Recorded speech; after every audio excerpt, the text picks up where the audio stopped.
أعوذ بالله من الشيطان الرجيم.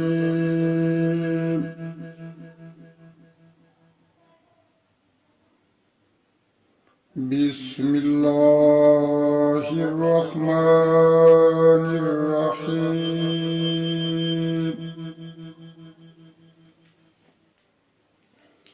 أَوَمَنْ كَانَ مَيْتًا فَأَحْيَيْنَاهُ وَجَعَلْنَا لَهُ نُورًا يَمْشِي بِهِ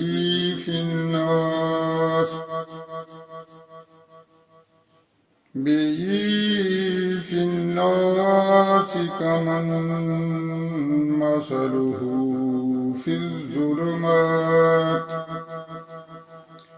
في الظلمات ليس بخارج منها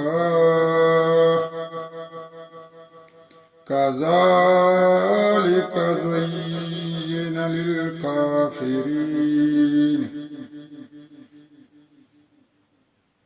للكافرين ما كانوا يعملون. وكذلك جعلنا في كل قرية أكابر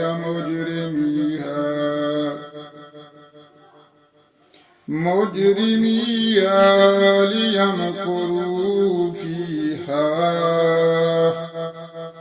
وما يمكرون إلا بأنفسهم وما يشعرون.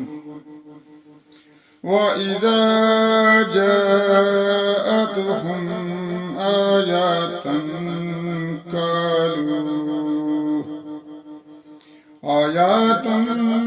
قالوا لن نؤمن حتى نؤتى مثل ما أوتي رسل الله. الله أعلم حيث يجعل رسالته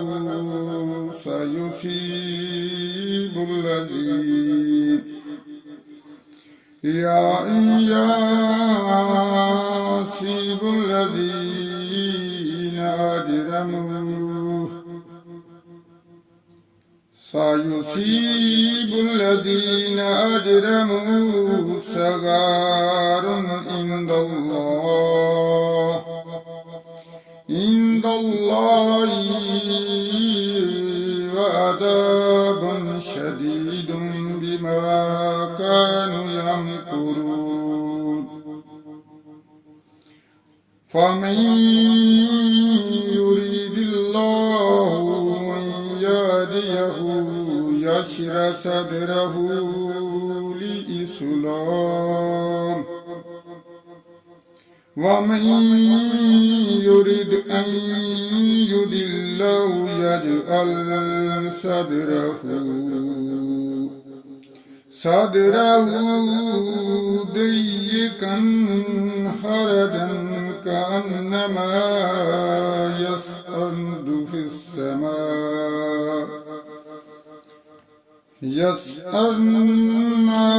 السماء كذلك يجعل الله الرجس على الذين لا يؤمنون. وهذا صراط ربك مستقيما قد فصلنا الآيات لقوم يذكرون. لهم دار السلام عند ربهم وهو وليهم بما كانوا يعملون. ويوم يحشرهم جميعا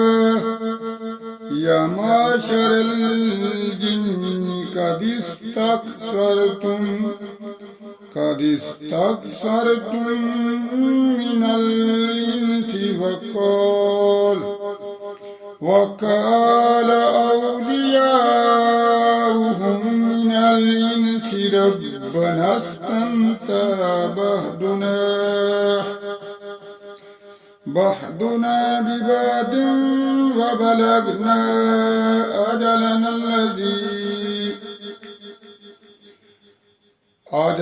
الذي أجلت لنا قال النار مثواكم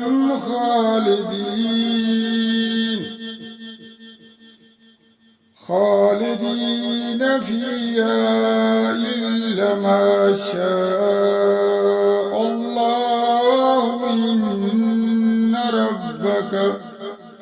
إن ربك حكيم عليم وكذلك نولي بعض الظالمين بعدا بما كانوا يكسبون اللهم صل على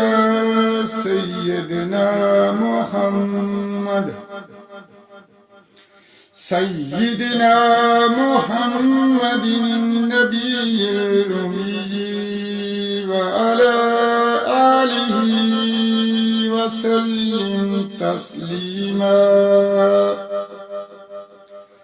جزا الله عنا سيدنا محمدا ما هو أهله لا إله إلا الله الملك الحق المبين محمد رسول الله صادق الوعد الأمين ربنا لا تزغ قلوبنا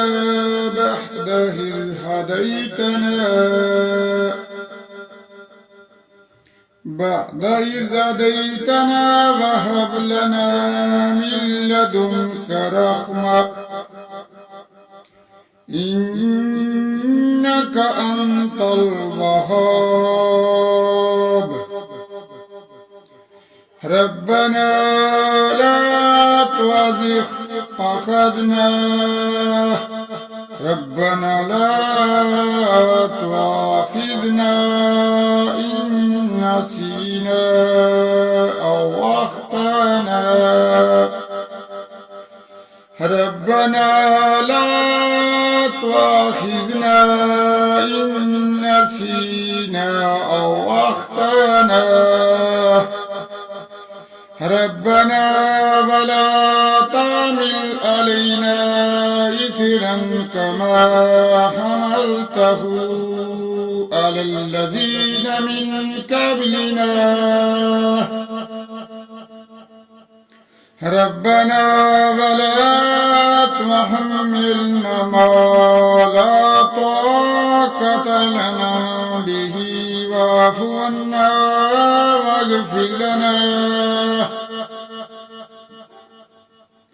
واغفر لنا وارحمنا أنت مولانا فانصرنا على القوم الكافرين